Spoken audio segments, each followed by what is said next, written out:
আজকে fried rice আর chilli chicken হবে, তাই চিলি চিকেন করার জন্য আমি এটার মধ্যে রসুন, আদা, কাঁচা লঙ্কা, নুন আর ডিম দিয়ে ম্যারিনেট করে রেখে দিচ্ছি।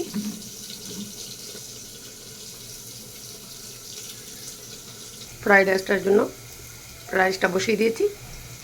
রাইসটা আমার হয়ে গেছে, নামিয়ে দিচ্ছি। চিলিটাকে ভাজার জন্য আমি এখানে সাদা তেল দিয়ে দিচ্ছি। চিলিটাকে ম্যারিনেট আর একটু করে ভাজার জন্য আমি এখানে কর্নফ্লাওয়ার দিয়ে দিলাম। এক এক করে ভেজে নেব।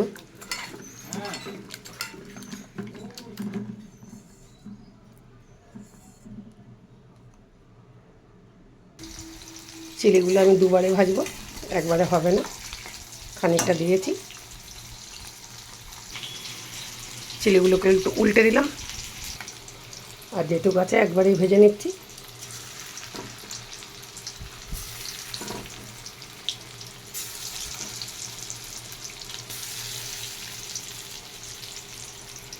সবটাই ভাজা হয়ে গেছে, আমি তুলে নিচ্ছি।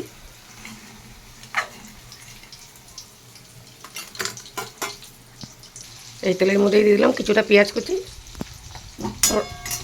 একটা পেঁয়াজকে 4টে টুকরো করেছি। দিয়ে দিলাম সিমলা মির্চ, 2টো টমেটো আর কিছুটা কাঁচা লঙ্কা কুচি। ভালো করে আমি একটুখানি ভেজে নিচ্ছি।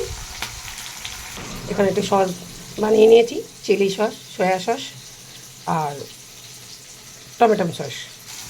দিয়ে দিচ্ছি নুন, 1/2 চামচের একটু বেশি। 1/2 চামচ দিয়ে দিচ্ছি চিনি। সসটাকে যে বানিয়েছিলাম সেটা দিয়ে দিচ্ছি। চিকেনটাকে দিয়ে দিচ্ছি। এবার একটু কর্নফ্লাওয়ারগুলো দিয়ে দিচ্ছি।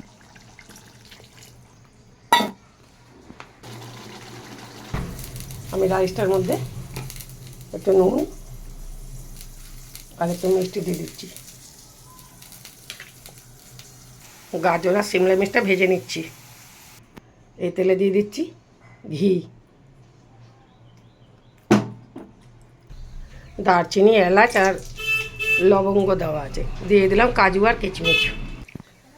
ভাজা হয়ে গেছে, মানে ফোড়ন হয়ে গেছে। দিয়ে দিচ্ছি রাইসের মধ্যে।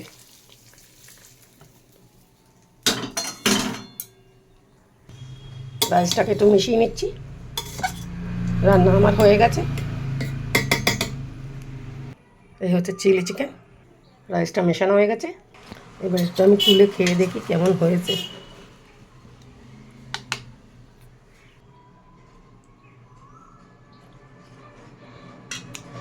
ভালোই হয়েছে, একটু ঝাল হয়ে গেছে। যদি ভালো লাগে তাহলে একটা লাইক দিয়ে দেবেন। ধন্যবাদ।